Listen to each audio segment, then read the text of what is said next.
morning. Happy Tuesday. We made it past Monday. Thank goodness. That is certainly something to celebrate. Thanks so much for joining us for Wake Up Charlotte to Go. I'm Carolyn Brooke. And I'm Ben Thompson. Carolyn and I often talk, the redeeming value of Tuesday is it's not Monday. Yeah.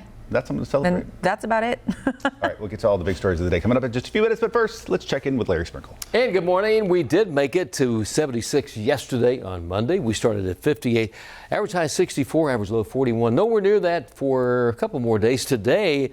Not bad at all. Noontime at 72 degrees. Right in the middle of the afternoon, we'll be in the mid, maybe even upper 70s. We get enough sunshine, we could be up around 77 degrees today. Enjoy today. Whole different situation tomorrow.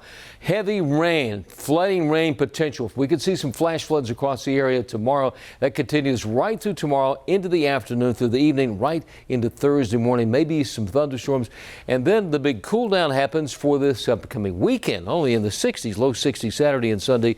Dry weather, but mid 60s to start next week. That's your first one forecast this morning, Ben. Larry, thanks. Now to our top stories in our morning rush. Today, hundreds of students are back in the classroom for in-person learning. Good morning. I'm Billie Jean Shaw in York County. For the first time since the pandemic forced the district to move to virtual learning, Rock Hill schools are finally welcoming students back to the classroom full time. Again, this starts today with pre-K through second graders. They will be the first to attend classes 5 days a week. Over 2,500 students will head back to the classroom today. Preventative measures will be in place to prevent COVID from coming into the classroom. Today, CMS leaders will consider changes to their reopening plan. Elementary schoolers, they have been back in the classroom for a week now. Middle school students set to return on November 23rd. However, leaders say it could all change because of rising COVID-19 cases. Board members are set to discuss a plan at a meeting tonight. I'm Tracy Potts. The Biden transition hitting some roadblocks with the Trump administration. A Trump appointee in charge of helping with that transition has yet to provide the information, the office space, the security clearances that they need. Now, the transition team says they are not ruling out legal action to make that happen. Plus, the Attorney General is telling prosecutors to investigate if they see substantial allegations of election fraud. The president continues baseless claims about that after firing his Secretary of Defense, Mark Esper. Speaking of that, the president shaking up his cabinet in the final months of his presidency. Tracy mentioned it, but firing his Defense Secretary, Mark Esper, who back in June said he did not support the president's plan to send troops into U.S. cities with civil unrest. President Trump says the role will now be filled by the National Counterterrorism Center Director.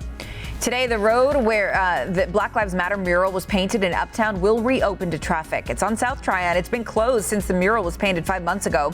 Charlotte City Council, though, voted to reopen it. The city says it's going to look to find another home for that mural. And that's it for your Morning Rush. More news, less time.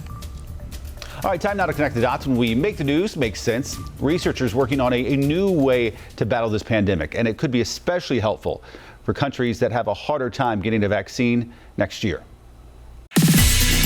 Researchers believe they've come up with a novel way to stop the spread of coronavirus, a nasal spray. Let's connect the dots. The spray is not a vaccine or even a drug to treat COVID-19. Instead, it blocks the body from absorbing the virus. It's been developed by an international team of scientists and testing still in the early stages. Right now, the researchers say they've successfully used it on ferrets, which may seem odd, but the animal is often used to test treatments for human respiratory diseases. Researchers think people could use the nasal spray once a day to prevent contracting COVID-19. It is inexpensive to produce and does not require refrigeration, so the hope is it could be used in countries that will have a harder time distributing a vaccine. More research needs to be done on this one, but scientists are hopeful. And that is Connecting the Dots. Now to some stories to keep you and your family safe and sound today. The key to a longer life, ordering more spicy food. There's a new study shows people who regularly eat chili peppers have a reduced risk of dying from things like heart disease or cancer.